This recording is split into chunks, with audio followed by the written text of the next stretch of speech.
All right. I need to put my earphones on. Let me get these linked up and synced up with my computer. I'm gonna let you all. I'm gonna wait till folk get on. Disconnect from here. Let me see. AirPods. Come on, AirPods. Hope. Is it connected? Oh, yes, Lord. Thank you. I'm connected. So I wish I'd have bought my big earphones. How you doing, y'all? Pop Wayne, I see you. I'm going to go ahead and do this live. This is going to be one of those lives. Hopefully I can do all of the stuff like the screen sharing and all of that. It said it had a thing in here where I could screen share. Let me see. Will it let me screen share? This page is accessing your camera. So I wanted to screen share, but I'm gonna have to play it on my phone then. How you doing, Gregory?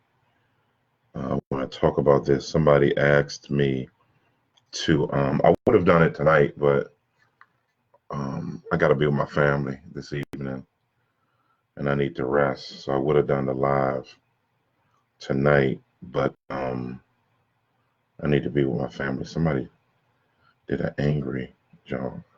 That's hilarious. Vocab Malone, I see you. Jason Waller. Who else in here? Matt, I see you. Andre. Try Wirecast in the future is great screenshot. Okay, thanks. So, I wanted to do a live.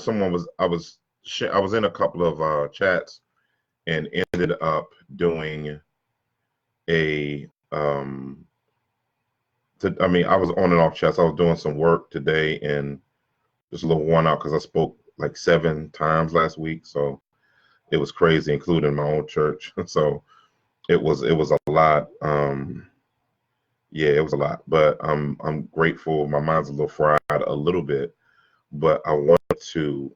I posted some resources earlier, and then another urban apologist brother was like, "Yo, man, you need to do a live and put some sources up." And so we're working on some resources now, and I want to. And we're going to expand, this into a podcast and different things. But I need some practice on here, so I'm working out a little bit. And so what I wanted to do is I wanted to deal with Black skepticism. There's a lot of Black skepticism in the world these days. How you doing, Dion? Tim, how you doing? You need Manny. I know I do need Manny. Deborah, how you doing? So I wanted to pull out some beginners resources and wanted to talk about what we're dealing with as African Americans these days, in pertaining to a lot of Black skepticism among particularly Gen Z and my mind went blank, Gen Z and millennials, and kind of a few things that's really a precursor to some of the stuff that I'm writing on now. So I won't put everything out there. I'm going to pull up my PowerPoint presentation on something that I ended up doing, but I want to walk through this stuff and be a little patient with me while I'm walking through it. But one of the things we know about millennials and Gen Z, millennials like entrepreneurialism, they have quasi-individualism. That's what their goal is, and they value their dreams and their vocation merged, right? Then with Gen Z is the search for truth, and then individualistic expression and stuff like that. So as we look at, I don't know why this is not coming up real clear on my screen for here, but I want to talk about this idea. There's a lot of searching for truth, and there's a lot of questioning of a lot of things lately. And so with that in mind, Eric Young, how you doing? I was just thinking about you and Cecily. Hope everything all right, man. Vincent, what's up? So back in my day, what shook us up was two books, two resources that kind of shook us up in my day in college in the early 90s. One book is called The Destruction of a Civilization. Now, this book was by Chancellor Williams, and it's an interesting work. I'm not saying get it. I mean, you can if you want to. Some of the stuff is good, some of the stuff pseudo. Peeked in it years ago. Another one that was a key book that shaped a lot of people and really is the foundation for the conscious community is this book, Stolen Legacy. So these two books right here have kind of been books that people have utilized over the years, really, particularly in the hip hop generation. I'm a part of the hip hop generation. And so as being a part of the hip hop generation, those books really shook us up, particularly those who grew up in the church or at least went to church. Most people say they were Christians, but really you just went to church with your mom or grandmother or father or family. And but you know, just because you grew up in the church doesn't mean you're a Christian. So let's stop doing that. That's number one. You're not a Christian because you grew up in church. A lot of times people say they were Christian, but what they do is they learn Christian doctrine after they acted like they rejected Christianity, and they go and pick out things about Christianity that they didn't know in the first place, but acted like they always disagreed with it when they really didn't know the faith in the first place. And so when we look at books like that, and at ideas like that, and we look at things in that framework, one of the things that we see is a lot of people are saying they used to be Christians when they never were. And, you know, and so what I want people to learn to do is it'll be helpful for people to just say, you know what, I don't think I was a believer. I mean, they never understood the gospel. There's one guy out here, I'm not going to pull out his book, from what I understand, he tried to say he was a Christian, but when he was asked about the Trinity, he presented a modalistic philosophy of the Trinity. He didn't call it modalism, but that's what he ended up doing. And so I love this.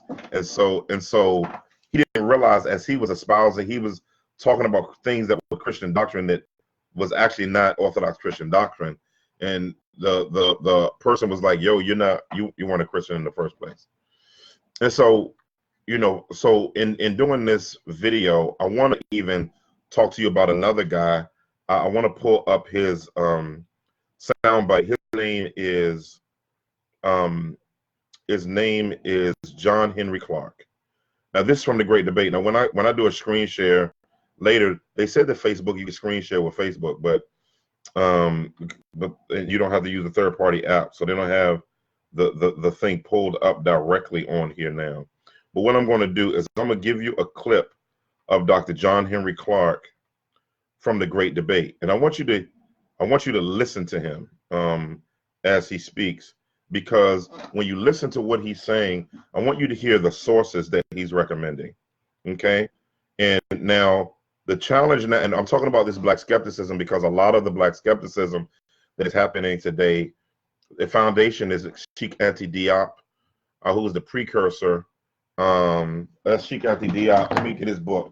You know, Cheikh Anta Diop is the precursor. My John Henry Clark books at home, but this is my larger library. I got a smaller library, about half the size of this one at home.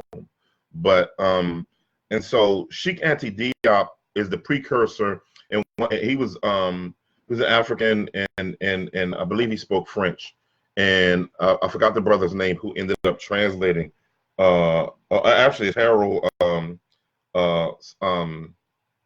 Salimson. Harold Salimson is the one who was translating his works. And so as he was translating, what's up, Alfredo? And so as he was translating his works, that's how a lot of us got a lot of the works of John Henry Clark. Dr. Ben have some of his books over here and at home. I'm trying to stay close to the live this time because I'm not trying to move far away from it. because I want to begin talking to you about some fundamental resources that you can use for urban apologetics or just for growing and learning the faith. So that's very, very important. You know, one of the things that you begin to see, again, I talked about these earlier. These were like foundational readings, Stolen Legacy. You know, I'm not promoting these, but I'm just letting you know. Another one is Destruction of a Civilization. Another one is Shikati Diop's book, Pre-Colonial Black Africa, and that type of thing. And I wouldn't say everything that Diop talks about is pseudo, but I'm gonna give you right here the foundation of the conscious community's kind of framework for how they think about Christianity. Hopefully you can hear this. I'm gonna put it in the microphone. This is John Henry Clark at the Great Debate. Now I want you to hear the people that he quotes in this video. All right. On the decline of the West, when I was 18 years old. Talking about the decline of the West. Keep listening. So I began to read European masterpieces. Now he's saying he began to read European masterpieces. He's talking about at an early age, like between 18 and 25, he began reading these European masterpieces.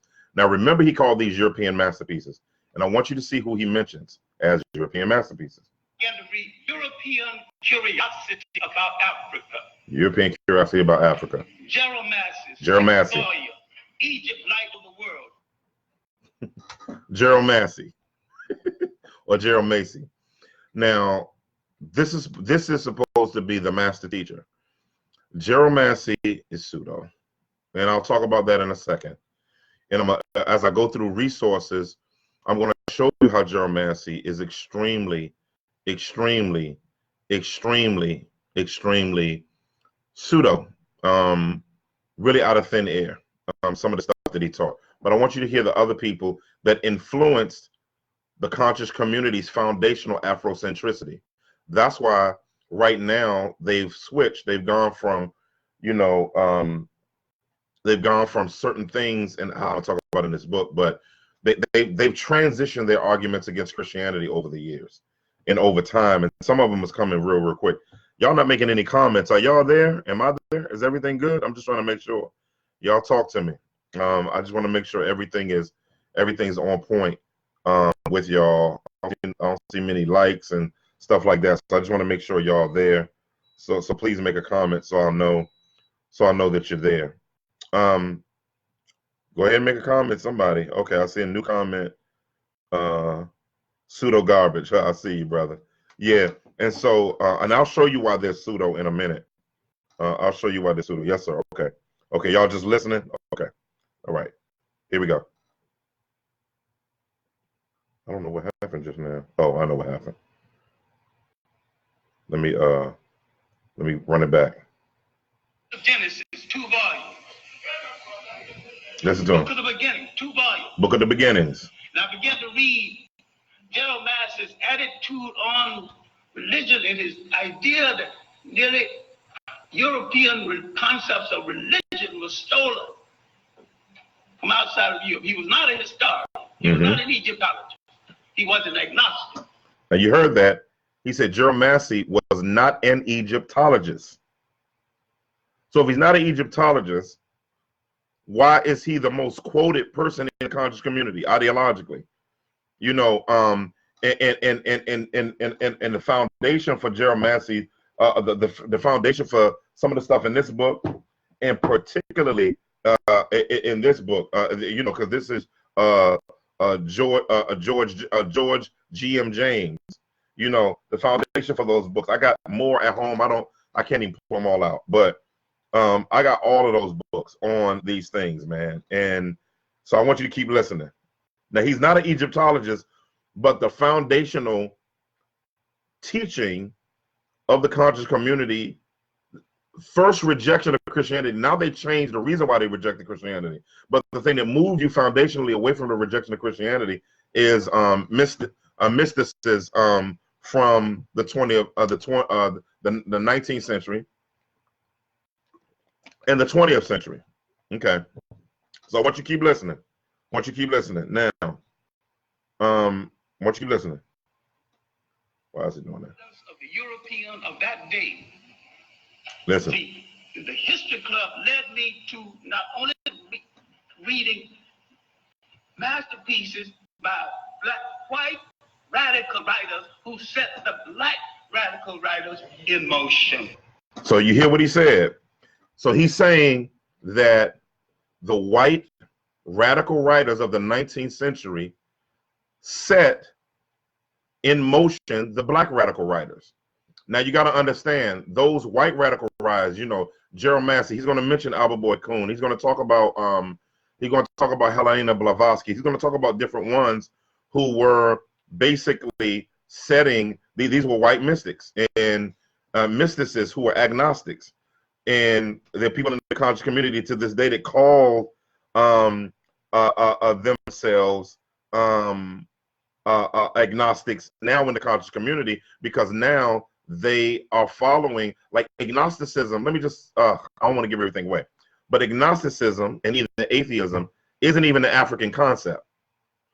And so when you have people in the conscious community saying that they're agnostic, just doesn't even make sense, because, but then you hold a Kemetic science, but how do you hold a Kemetic science, but you are an agnostic? Again, agnosticism is saying God can exist or not exist, but I don't have proof of either. So, you know, and so, but that would, African people always believed in spiritual things. All right, let's keep listening. A whole lot of claims blacks did not make until they saw the documents and works written by Europeans. And these works written by Europeans, what black had the time and the money to sit down and do a 6-volume work? Well, Dr. Clark, I would like you to hold it right there. Yes, thank you. All right. Now I want you to hear the next one. Listen to this one. Now this will be interesting as well. Listen to him talk, because all of this is going to be foundation for what we're talking about. All right, come on and buffer on me, baby. Come on, baby. Finish buffering. And so once you get this, it's going to be crazy. Yep. And because one of the things that I want you all to listen to is I want you to hear what he's saying. Egypt was in its 23rd dynasty and dying after nearly 10,000 years of some forms of organized society. Europe intellectually was just being born. Okay, hold on. Of Rome and Greece, and the challenge of Rome and that there was no Europe. You're giving. Right. I want you to listen to this. What you have not read. Here it is. Here it is. Listen to this. You not have been asking these questions about Afrocentricity. If you have not read Anacalypsis, 2-volume dealing with the massive explosion of African people throughout the whole world, you could not possibly have read with any degree of understanding the 3 volumes, Africans in early Asia, Africans in early Europe, all of that Africans in pseudo. early America. All that We're pseudo. not talking about no hearsay. We're talking about documents. Professor Joseph Harris's book, giving the global dimensions of the African keep listening. diaspora. I don't know, you keep telling me, you keep confessing your ignorance with your questions. You have not read, I'm telling you, before Afrocentricity, radical Europeans had pioneered in this work. I haven't even mentioned the radical black writers that you probably have not read. Now, if you read Chancellor Williams' chapter 2 in the book, Destruction of Black Civilization, read that chapter 2 called Egypt, Ethiopia's oldest daughter. And it deals with the southern African origins of Egypt. If you read a book called Nubia, Corridor to Africa, once more you got it. Also you got the early Arab slave trade. I keep saying nobody came into Africa to do African people any good. After the Romans had displaced themselves trying to be early Christians, the Africans thought. So you hear him, you hear what he's saying. He's, now watch, hold on. To do with the creation, and they became that there was Listen. no Europe. Signs and symbols of primordial Alvin Boyd Kuhn. Here it is. Here it is. The American disciple of Massey, Alvin Boyd Kuhn. Alvin Boyd Kuhn. Who is this King of Glory? Now you have to understand. I have Who Is This King of Glory at home. Who Is This King of Glory is the foundational book. Now let's listen to me. is the foundational book for them doing what we call copyists. The whole idea of Christ being copied from Europe, because he's going to say it right here. He's going to say it right here. I need to open it back up. He's going to say it right here. Listen. Written books on the Christ story. Aquaria S. Where he proves that Europe, the basis of European spirituality was taken directly from Africa. Professor Rogers, would See, see, he's saying the basis for European spirituality was taken directly from Africa. So that's the whole copyist ideology. So there's a lot wrong with that, right? So there's a book that I have. I hope y'all still there, but because y'all are really, really quiet. So there's a book. This book is an excellent, excellent book. And one of the things that he does is he goes through every single source ideology. Let's see, my sister, can you bring me some coffee? Because this goes through every single ideology, and so one of the things that he does is he even, I mean, this is such a good book. So he deals with the theosophical origin. So right here, you see I read through this mug. Theosophical origin, right? Theosophy is basically this whole idea of philosophy and theology mixed, but really it's a form of mysticism.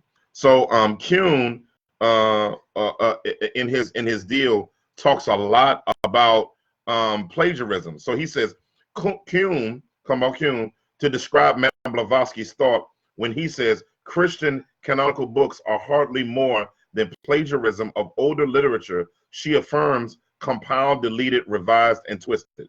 And so, but you have to understand that Helen Blavatsky was channeling, in her mind, ascended masters. Thank you, brother.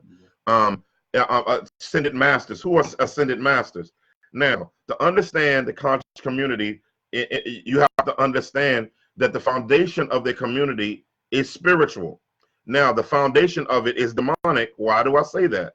Because one of their founders was channeling.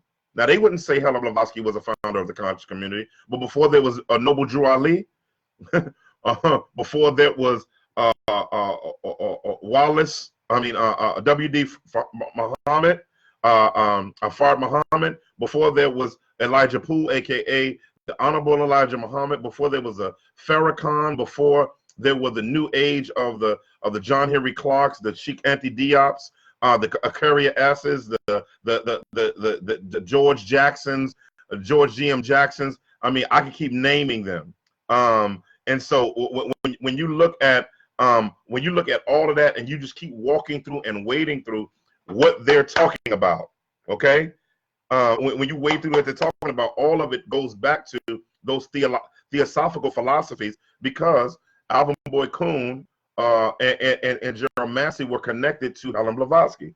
So why is that so important in what we're doing? I mean, I should be doing a slideshow now. Y'all should give me an offer for this, but I'm doing it for free this time. So anyway, woo, that coffee hot.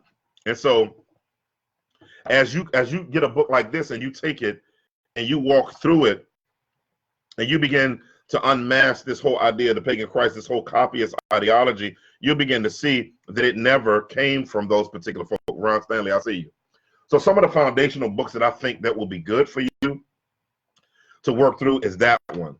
I'm going to tell you a beginner's read that I would say is a beginner's read for you. I'm going to just tell you, I've been all through this book. I mean, this book is amazing. This is Free at Last by Carl Ellis. Now, why am I telling you to read that? Because you'll feel so ethnically at home in the book as an African American.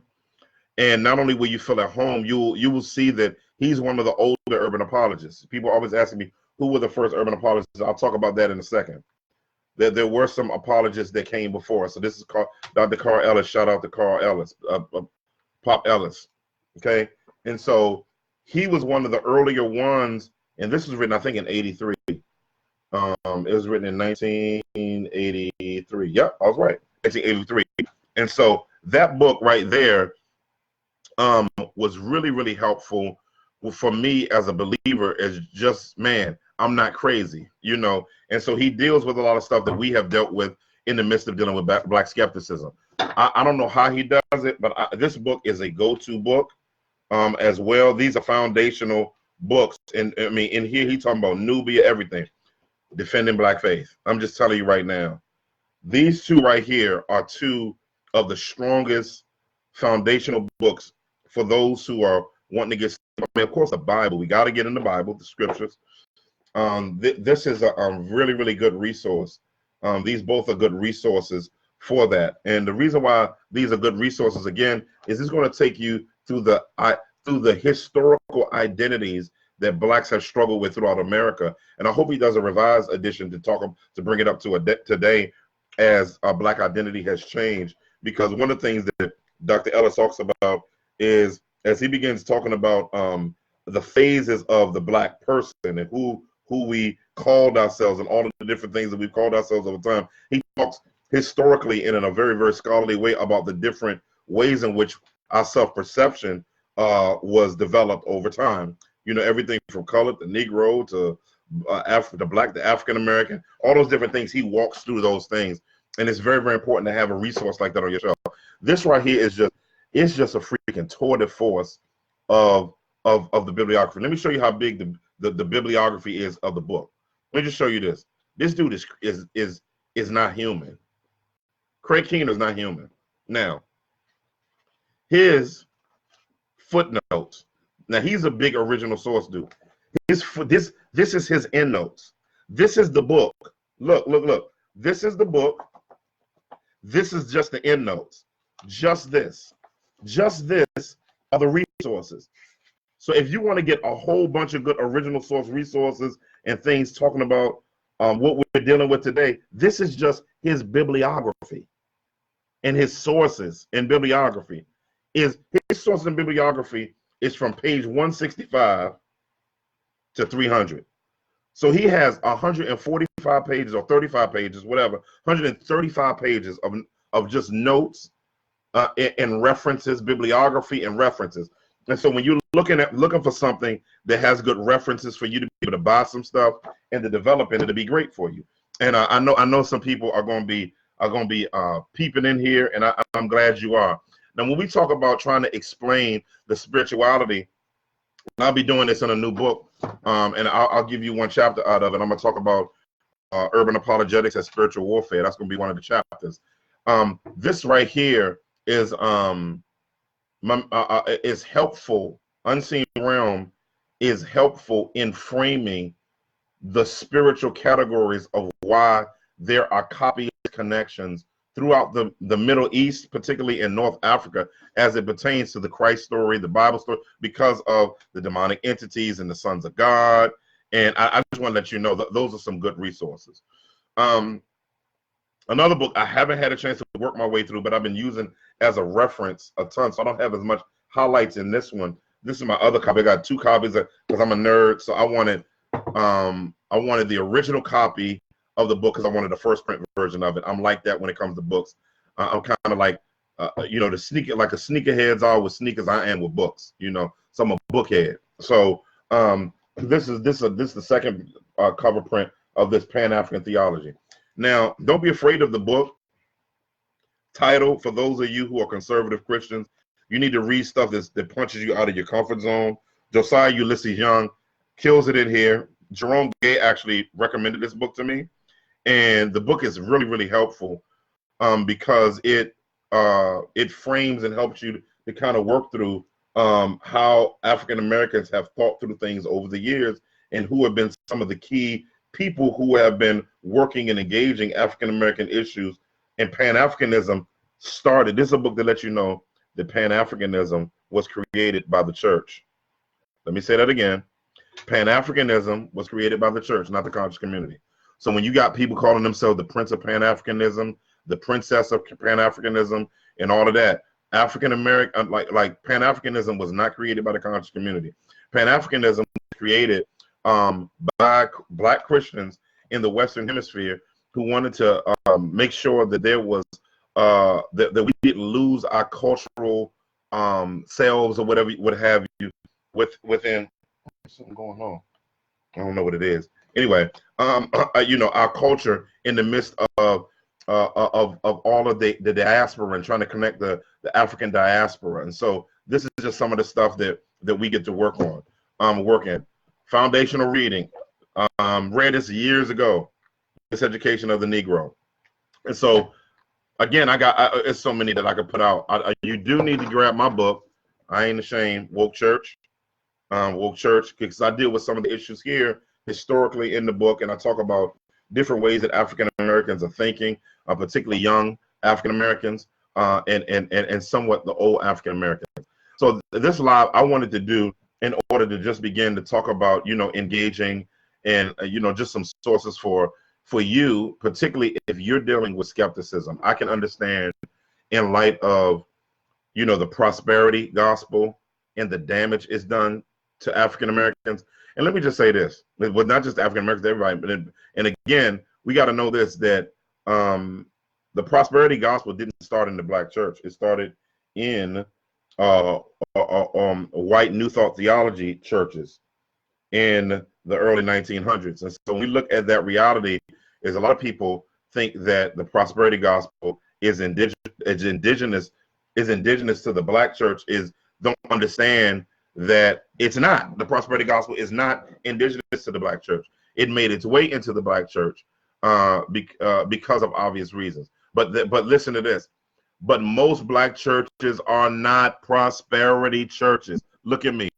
Most black churches are not prosperity churches. So when you, that's why I get on urban apologists at times, because sometimes when they talk about the church, they talk about it from a particular sphere of black church, and you have to recognize that the church is not monolithic.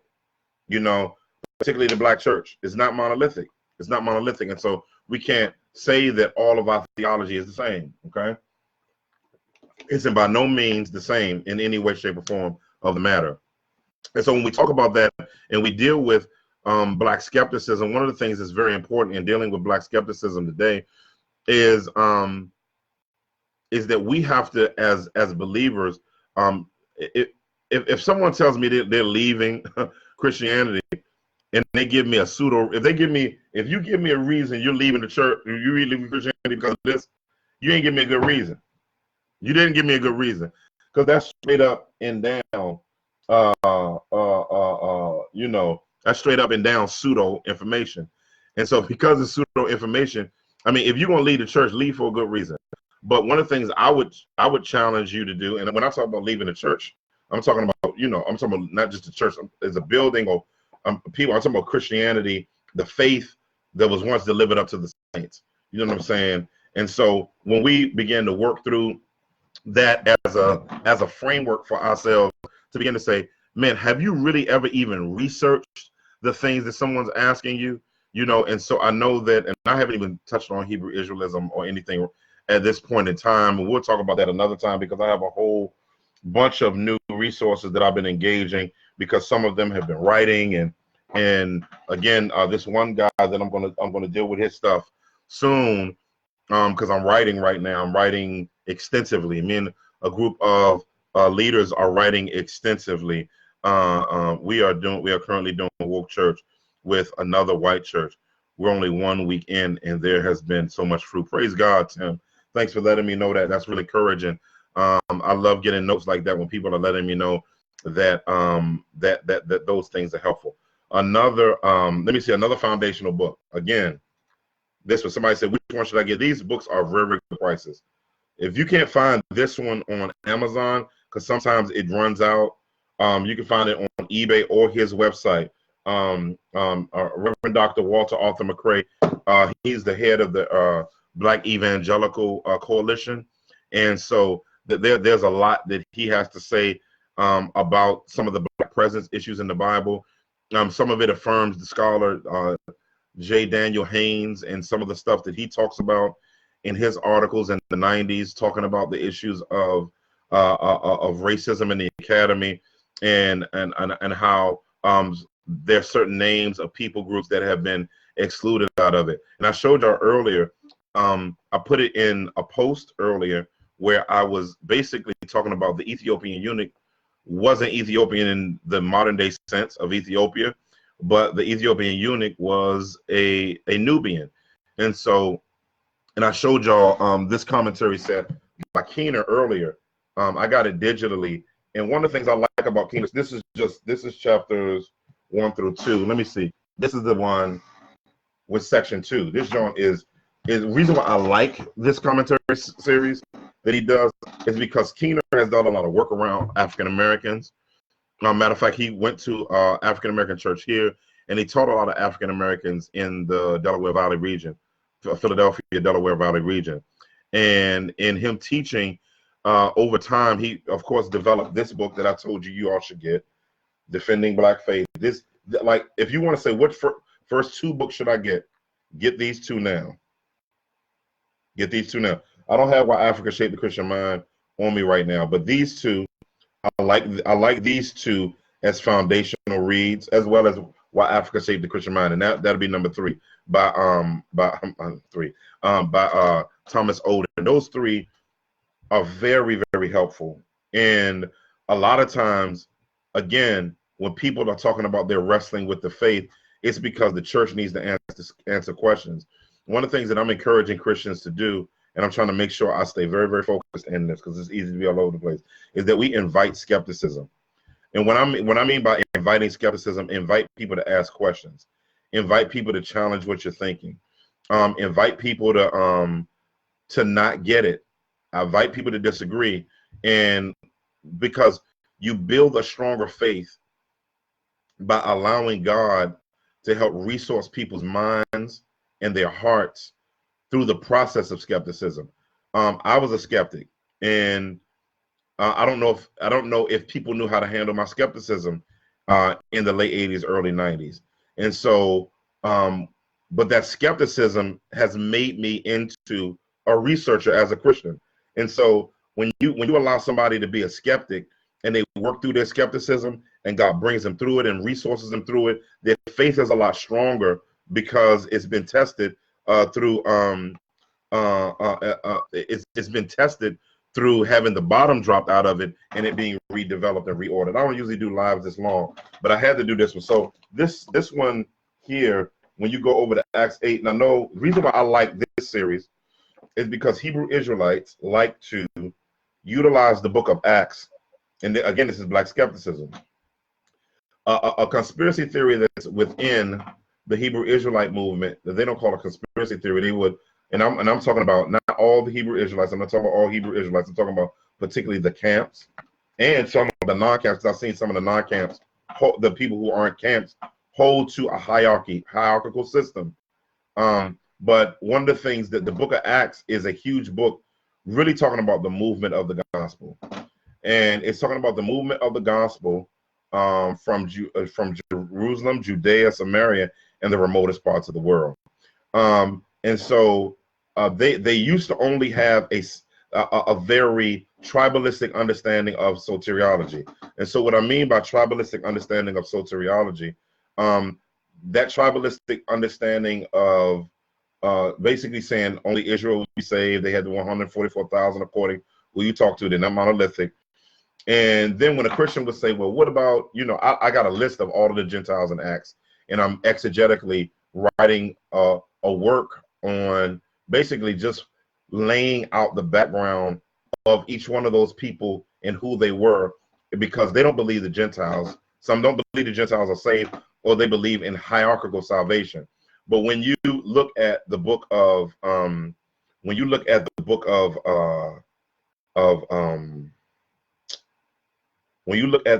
Acts, and you begin to walk through and you go to places like the Ethiopian eunuch, you understand that the Ethiopian eunuch was a Nubian. He wasn't a Jewish. See, if you use the word Ethiopian, then a person would kind of be able to say, well, nah, that's Malik's kids because the Queen of Sheba, that's who that was. And so he's descendants of the Queen of Sheba, which is descendant of Solomon, who basically, because he's a Jewish man or Hebrew man, Solomon, you get your ethnicity from your dad. Therefore, those Ethiopians were actually Hebrew, well, actually Hebrews, not merely Ethiopians. However, the Bible doesn't call him the Hebrew eunuch, the Ethiopian Hebrew. It calls him the Ethiopian eunuch. Now, to understand who he is, the Ethiopians back then, and a good book to kind of help you with that, to know the ethnicity of how the Ethiopian deal work, and they'll flesh it out even more. Well, actually, this will in the section on chapter 8, verse 26 on to the end of that section. But another two books that will help you on understand how blacks were perceived in antiquity, particularly understanding Ethiopia and Kush or Nubia, is this book, Blacks in Antiquity by Frank Snowden.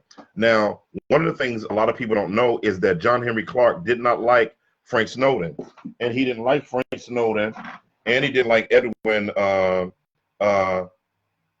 Yamuchi. Actually, I have this book. I think a guy was asking me about this. And Yamuchi, he didn't like them because he called them sellouts because they didn't try to paint all of Egypt black. And so in painting Egypt black, in other words, the conscious community feels like, and I'll come back to the Hebrew Israelite thing, conscious community feels like in order to redeem the identity of black people, we have to connect ourselves to Africa. Now, of course, I know Jabari and Robon were doing kind of a debate on that a little bit, tussling back and forth a little bit about that. But I think it's very, very important for us to be historically honest. Now back to Hebrew Israelism. So when you look at, so these are two books that are good for working through the issues that I just told you to work through. I use them as reference books on that issue. All right, next thing. I gotta find this other book because I want y'all to know. Okay, cool stuff. So this is I'm giving away. This is a jewel. I'm just telling you. These I have some of these, and this library. These are a little pricey, but they're worth it. Instead of buying some Jordans and some Yeezys, buy some books. All right. So unless you can afford to buy both, but are y'all still there? Y'all quiet. I'm just making sure y'all still there. I see that there's a lot of people in here, but I don't hear anybody saying anything or commenting on anything. Guess you guys are just listening. I just wanted to make sure that everything is copacetic in how we're moving along here today. So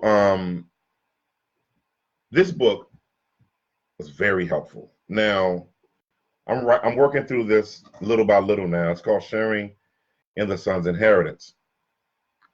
It's Davidic Messianism and Paul's worldwide interpretation of the Abrahamic land promise in Galatia.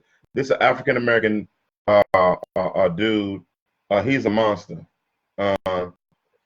Named Esau McCulley. Okay? And Esau, he's a monster. He's a monster.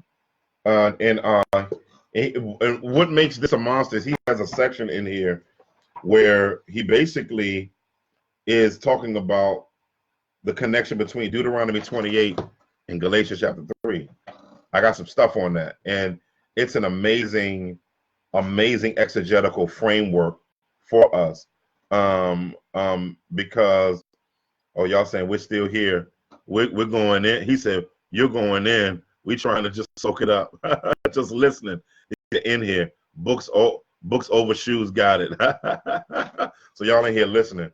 And so when you look at these type of resources, these are not intermediate resources. If you're not, if you're just starting, you need to get this. Even though this is dope, but it's mad readable. It's hefty, but it's readable. This is hefty. He's killing, but it's still readable.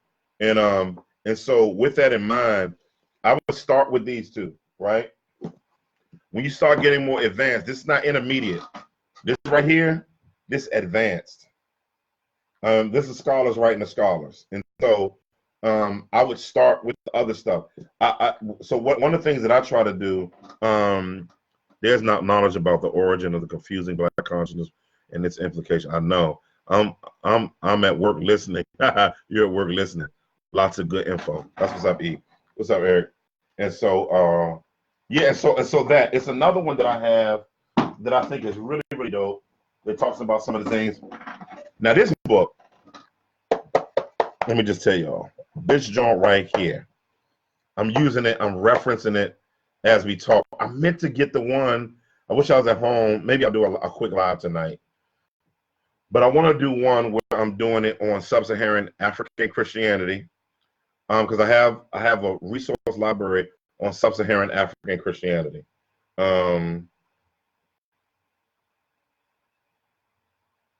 let me tell my wife. I'm in a Facebook Live lecturing, sweetheart.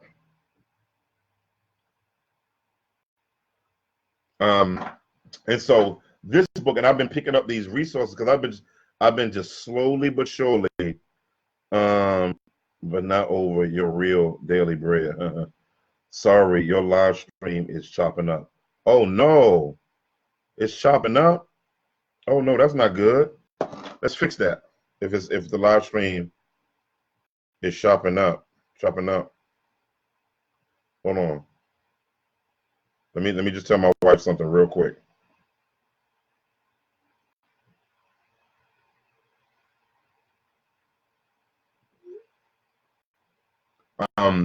And so it's chopping up. Let me get this fixed now. Let me get it fixed right now. All right. And so what I'm gonna do is I'm gonna fix this right now so that it won't be choppy. And we'll be good. Let me see. Dang it, where's my cord for my thing? I don't know where it is. Anyway, anyhow, I'm gonna plug this in real quick. I don't know what I can plug it into. Dang it. Let me see. Let me get this thing plugged in. Where's my backpack? Stay, don't go nowhere, y'all.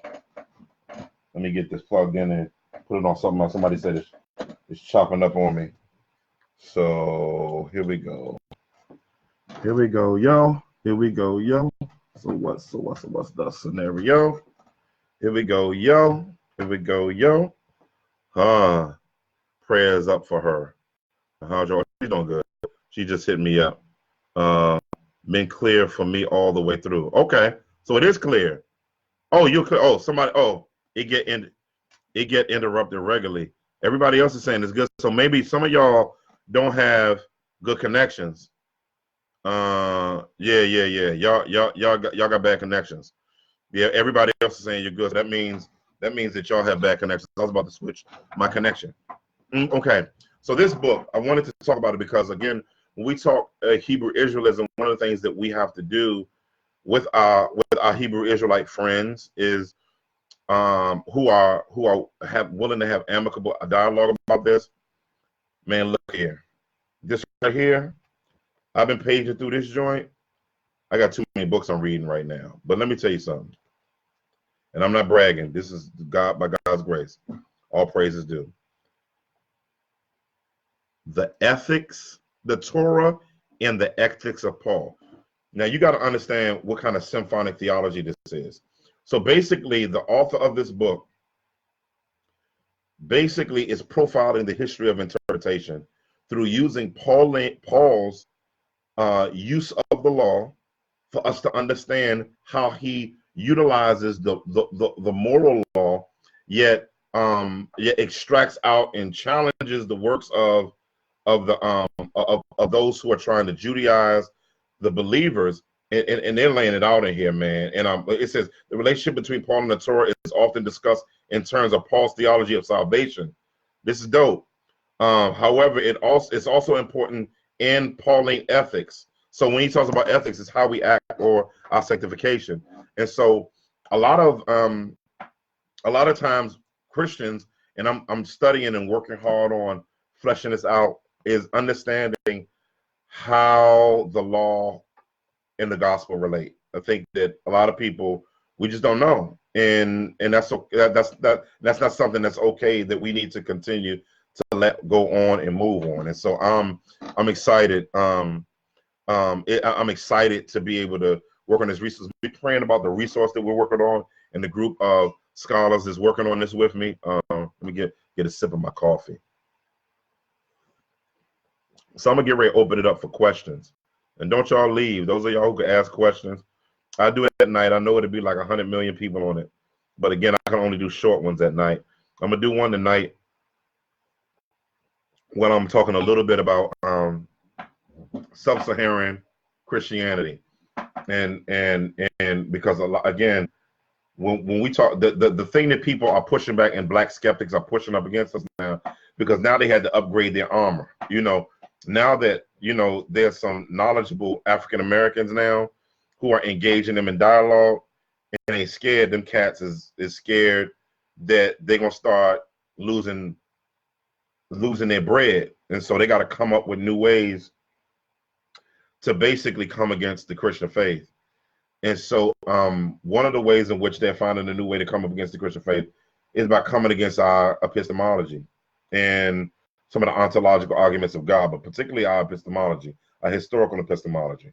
And so now that we're talking about North Africa, and we're talking about the church fathers, I've shown you all in the other videos some of the works of the church father, the pre-Nicene fathers, the Nicene fathers, the ante-Nicene fathers, the post-Nicene fathers, and all of those resources. You can get them for 99 cents off of Amazon, and for your for Kindle. Download the Kindle app, go pay 99 cents. Some of them may be free, and you can read it for free on Google. And so they said, well, okay, so what their argument is, well, since North Africa was evangelized, is the Christianity in sub-Saharan Africa the same as the one in sub-Saharan Africa? And so there was migration of Nubians who moved south. That's another conversation. But when you look at the Congolese Empire, and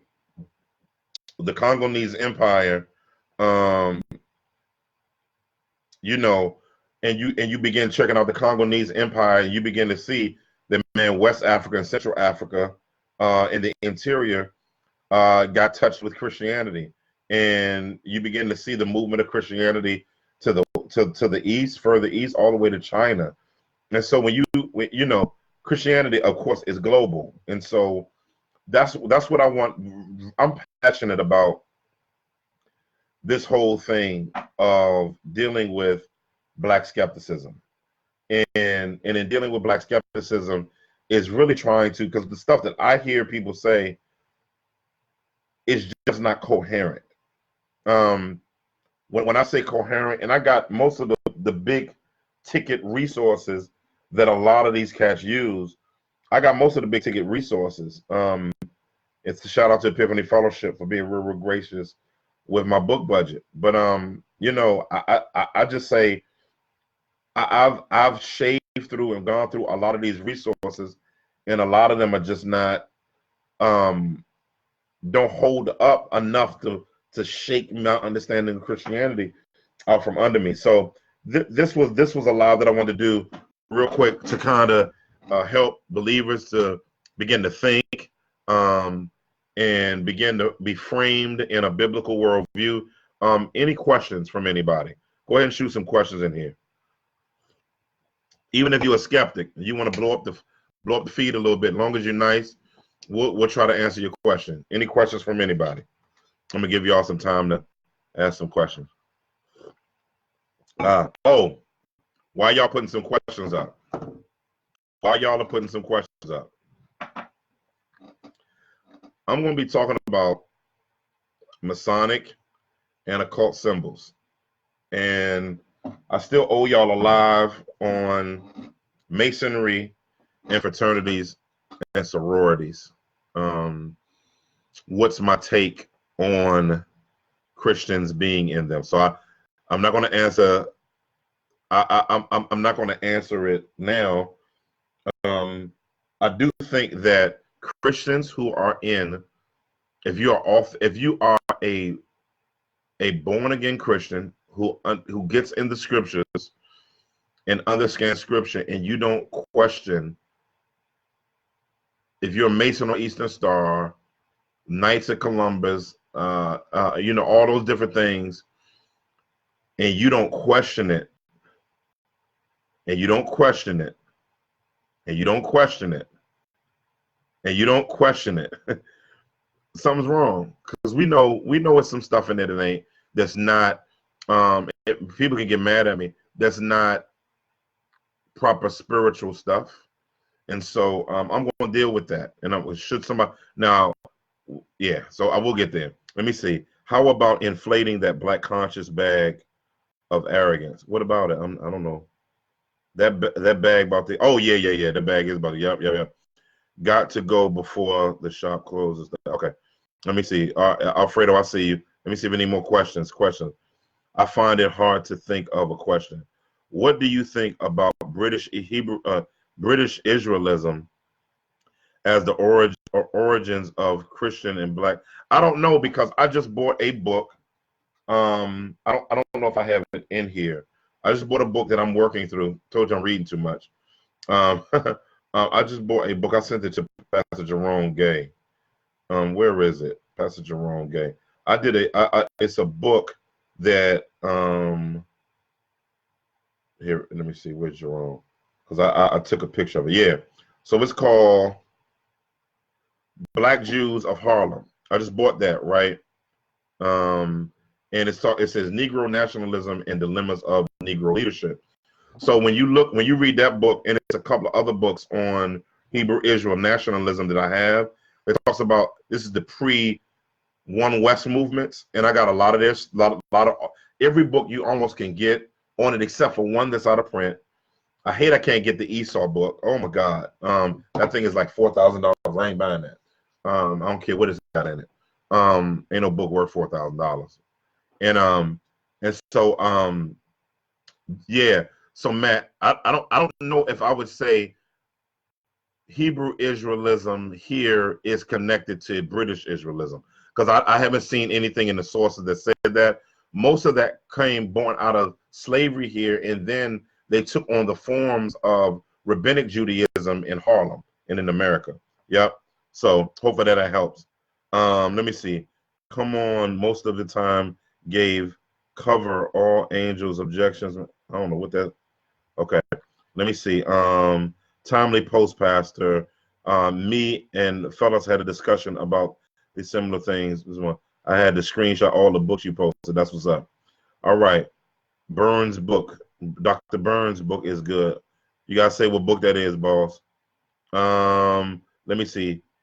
Have you read The Bible Among Myths? No. Let me see what that is real quick, because I want to know what that is. The Bible Among Myths. I mean, is it saying anything different than, let me see. The Bible Among Myths. Okay. The Bible Among Myths. John Oswald wrote it, and he's basically talking about the Bible Among Myths, unique revelation or just ancient literature. Interesting. One of the things, and I'm looking at the deal of it. Yeah, the same stuff.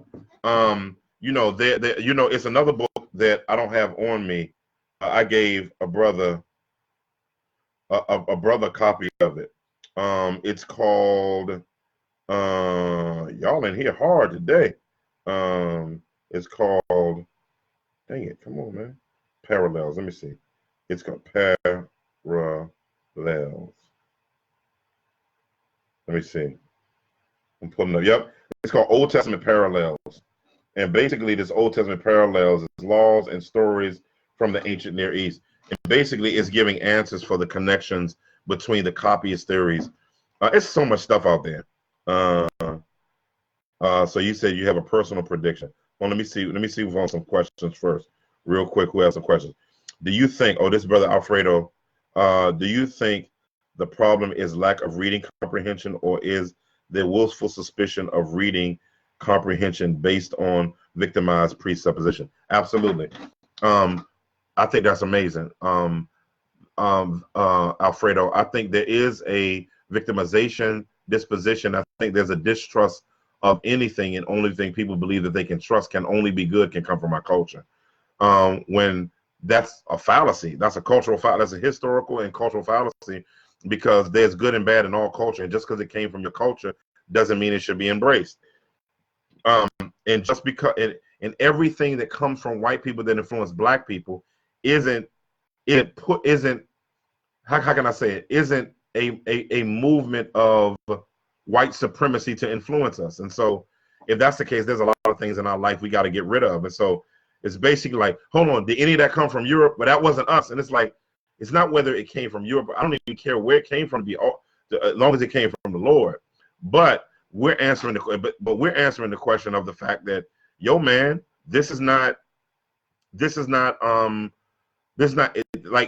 whole revisionist ideology of things. So I think one of the things, hold on, yeah, that's what this is. Yeah, this is Kathy Burns. The person that's asking about Kathy Burns. That's it right here. See? Yeah, Alfredo, I think that's true. I think there's a victimization narrative, and but I do think that I wouldn't say a reading comprehension problem, like a fundamental reading problem.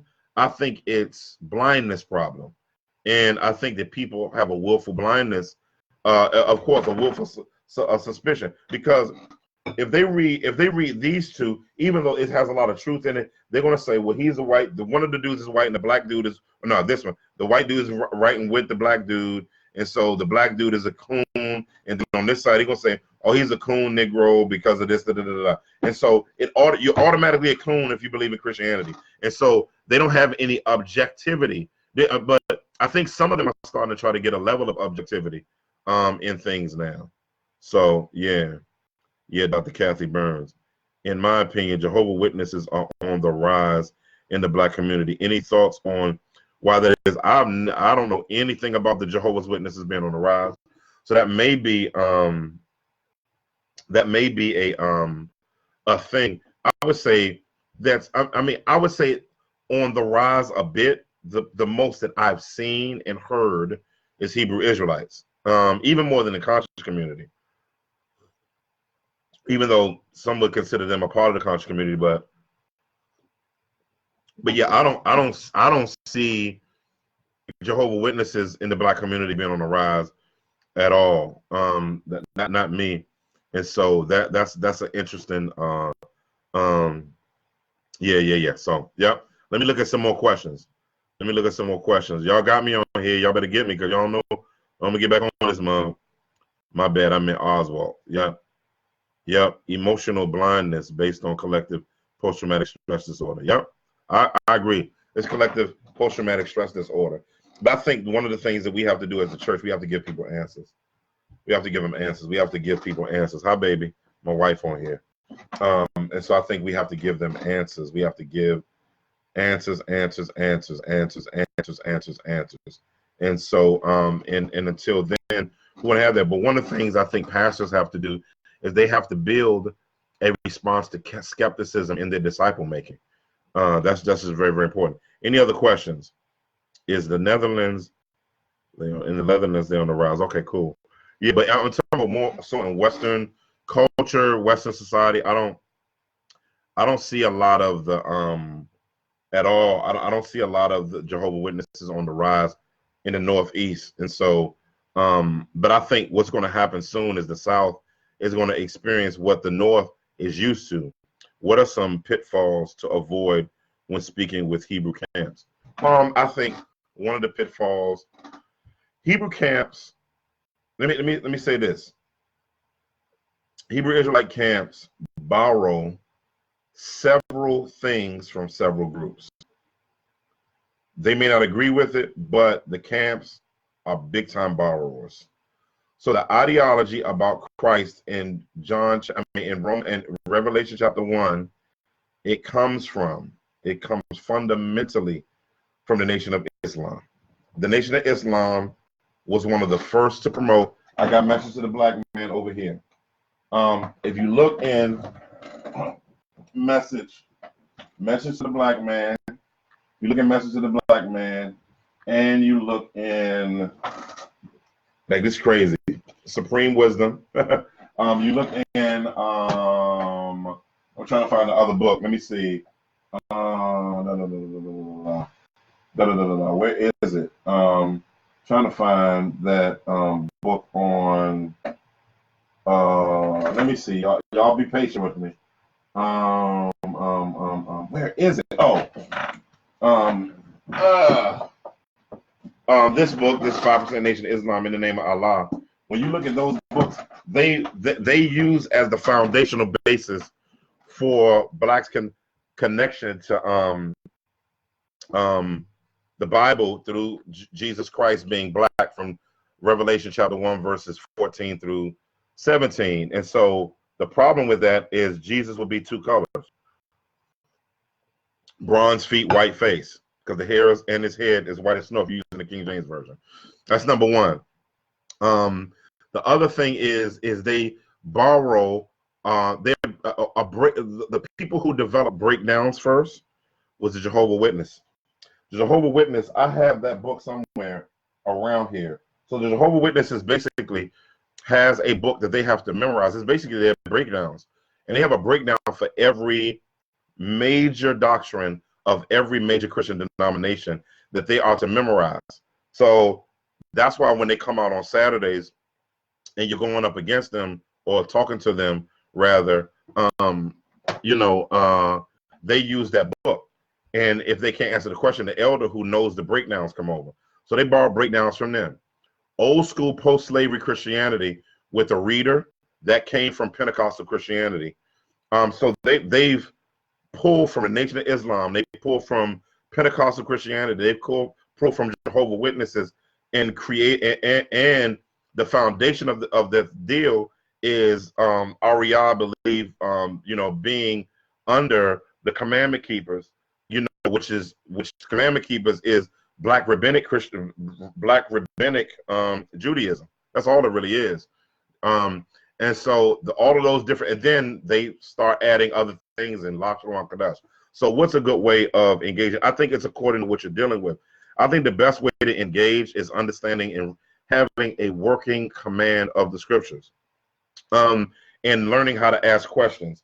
A good book that will help you with that is, let me see if I find it. I have it in here somewhere. Here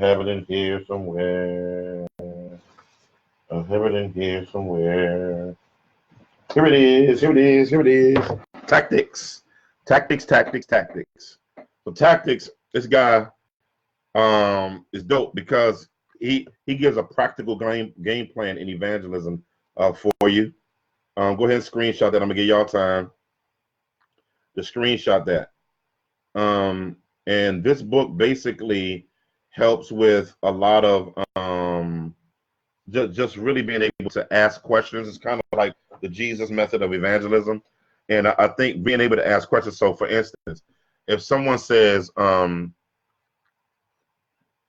me go back. So I think a good thing to be able to do is be able to, I would go on Faithful's channel, and I would go on YouTube. And what I would do is I would build a response chain in your own Bible.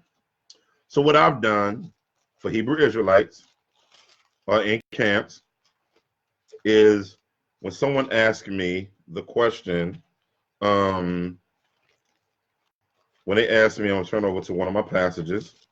Here it is. So they asked me a question about fulfillment of the law.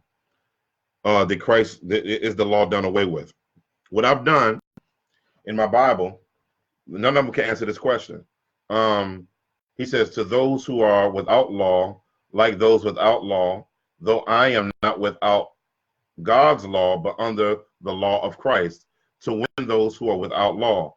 Now, one of the things he says, to the Jews, I become like a Jew to win Jews, to those who are under the law, like one under the law. Now he's saying like one under the law. What does that mean? Let me put my highlights in this because I haven't transferred all my highlights.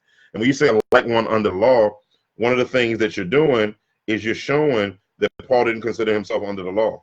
It's crazy. Now they'll go over, and I'm just giving you for instance. So what I did was I wrote in my margin, I wrote here all of the verses. I'm gonna have this all out for y'all when this book comes out. So I got all the verses on law fulfillment right here. On law fulfillment and what law fulfillment means. And so and then I went to each one of those verses and wrote all of the verses except for its own verse in that place. And so as you begin to build that up over time, use that as your regular Bible study, because it's stuff you should know anyway.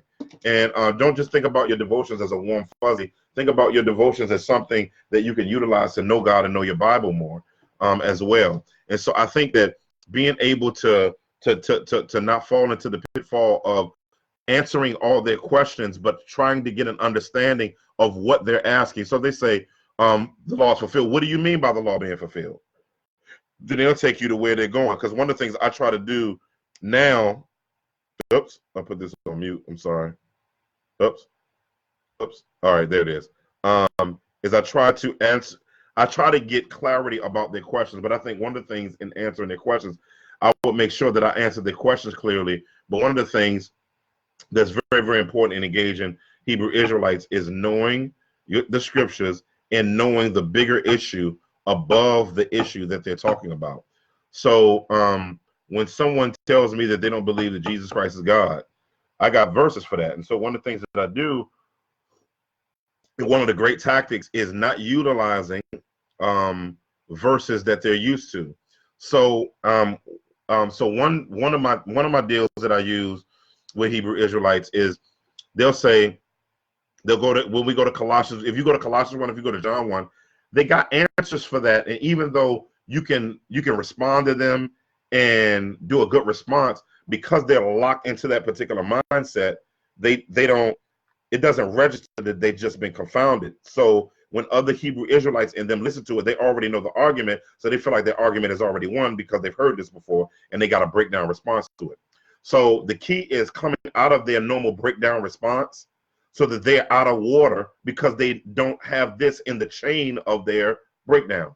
So most verses that they have in their breakdowns is John 1. They have, John, they don't know what to do with John 8. So one of the things I'll do with John 8, he said before Abraham was ego eimi, which goes back to eche, which is used as I am. You can use that in other things, but when you say I am, that's a declaration of God, and that's why they knew that it was blasphemous. And so they weren't stoning. Jesus didn't die because he because of not keeping the law. He died because of blasphemy. They believed that he was blaspheming God, and so he deserved death. But not only that, this is the longest live I've ever done, but I'm having fun. And the other one is John chapter 12. I gotta go. I gotta get. It's so many other ones, but that's just one of them. Let me get on some more questions. Good deal, brother. Pastor, in general, is studying material like once a week good? How many hours do you recommend per week? I don't look at time. I like, for me, I got 4 kids. I run three organizations, and so I'm doing stuff all the time. So I'm picking up. I always have a book with me, pretty much. I got my phone with me, and so I'm always thinking. And so there are times at night before I go to bed when everything's shut down, where I'm reading, or like last night I was reading Keenan's commentary last night, just studying and grabbing nuggets. And I think the issue is lifestyle discipline. I think when you talk about that, I wouldn't look at hours, I would look at discipline of the way I spend time. The time you would spend scrolling on your phone, looking at YouTube, or looking through social media could be spent reading a book. Can you speak to some of the books in the Apocrypha in relation to canon, and how you deal with questions on the validity of those books and Christian theology? So I'm working my way through the Apocrypha now. I'm doing a lot. And so I just bought, I wish I had it with me. But one of the things as you begin to look at canonicity, I got some books on that. I got the Big Book of Bible Difficulties. But one of the things I just look at is the overwhelming response of the church and its doctrinal connection to the canon. And what I begin to say, there are things in there that aren't my mind is going blank. That basically there are things in different aspects of it. I think they're good historical books, and I think that they don't claim authority. They're good historical books, all of them are, but they're not authoritative. Why? Because there are 3. I'm trying to bring them back up in my mind. there are 3 or 4 definitive ways in which you tell something is a part of the canon. Was it widely accepted? Were they connected to someone in direct connection with someone who was a revelatory agent of God, and does it claim authority? Those are the main 3. Acceptance, authority, acceptance, connection, and authority. Those are the 3, and that's kind of how I deal with the whole idea of the Apocrypha. If somebody believes in the Apocrypha, I'm not fighting with them over the Apocrypha. Now, there's a book called the Sefer that has the Book of Gesture in it, and different books that are just demonic. But that's another question for another day. Let me see what this is. The Jehovah Witness. Let me go down to somebody else, get some questions from some other folk. What are your feelings toward the usage of social media when it comes to urban apologetics? That's a good question. Man, you have some killer questions today. This is my rule of thumb. I think it's dope. I think if Jesus was here today and he came and this was his time to die on the cross for our sins, he would be on social media. He would have a social media page. He would have a YouTube channel. I think he would do everything he could to get the word out. One of the things I get concerned with in urban apologetics and with urban apologists, not a lot of accountability. Everybody's building a platform with no accountability. Then and so I'm one that you should be shepherded, pastored, and you should bring your ministry in connection to a church that can kind of hold you accountable and somebody can speak into your life about it. So I think it's amazing for getting the word out. I stepped away when I asked my question about your thoughts on British Hebraism. I addressed it. You can go back to real. A response chain. I'm not sure. A response chain Bible verse. A response chain is basically, Sister Deborah, where you get all the similar verses in those verses, in different verses together, in order to develop your own response chain, so that when you go to this verse, it has all of the verses on a particular subject that you're defending in that particular verse, so that when you're asked a question, no matter which verse you go to, that you can able to go and flip between those verses, and you write them. Just use a pen. I mark up my Bible. Yep. Let me see. Pastor, have you seen a trend of Hebrew Israelite community to recruit within Latino community? I know it's happening because I see Latino Hebrew Israelites, but I don't know. If so, what are the resources that are referring to able to be found in Spanish print? Nah, not right now that I know of. But Alfredo may know. What are your? Let me see. I'm going down. Connect to prophets, except other. Okay, yeah. So that's pretty much it, y'all. This has been a great time. Oh, one last book that I was looking at. This is another one that I've been using just in building up my framework and repertoire. Yeah, what does Scripture say? Studies. What does Scripture say? Studies in function of Scripture in early Judaism and Christianity. How does Scripture function in early Judaism and Christianity? Again, those are advanced studies. Great stuff. I may see y'all later. Lord say the same. I'm excited, thankful for all that the Lord is doing. I pray that we as believers would defend the faith with great veracity and commitment. God bless y'all. Father, thank you for everyone here, and thank you for the work that people are doing to understand your word and to go be small for your glory. In Jesus' name, amen.